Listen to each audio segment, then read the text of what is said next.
Ito, mainit na balita. Ito, breaking news. Rising star sana ng Ateneo na si Caimani Ladi, pinag-aagawan daw sa Summer League ng NBA.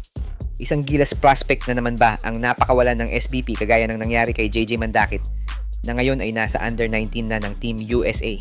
Pero bago yan, like and subscribe lang mga kabady para sa latest basketball news and highlights.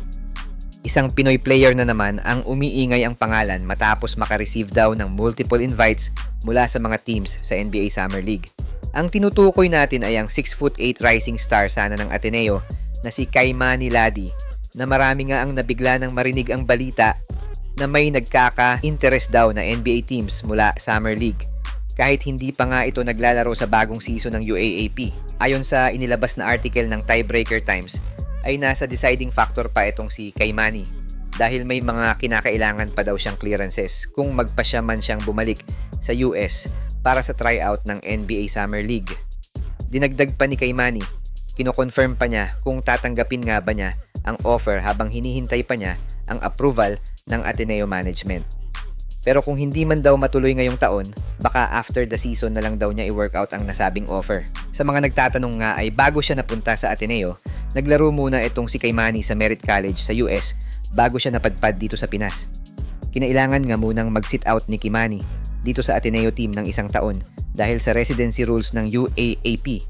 Kaya naman hindi pa ito nakasama sa lineup last year ni Coach Tab Baldwin. Marami sigurong scouts ang nakapansin sa 6'8" at very athletic forward, lalo na sa mga local tournaments na sinasalihan ng Ateneo, na dahilan para mapansin itong si Caimani. Nag-a-average nga ng 14.7 points at 7 rebounds itong si Caimani sa Asia Basket Tournament, kung saan natulungan niyang dalhin sa finals ang kanyang team at makuha ang isang spot sa mythical team ng nasabing liga. Excited na nga daw itong si Caimani dahil isa nga din daw sa pangarap niya na makatungtong sa NBA, pero sa kabila nga ng excitement na yan, ay focus pa rin daw siya sa upcoming debut game niya sa Season 88 ng UAAP.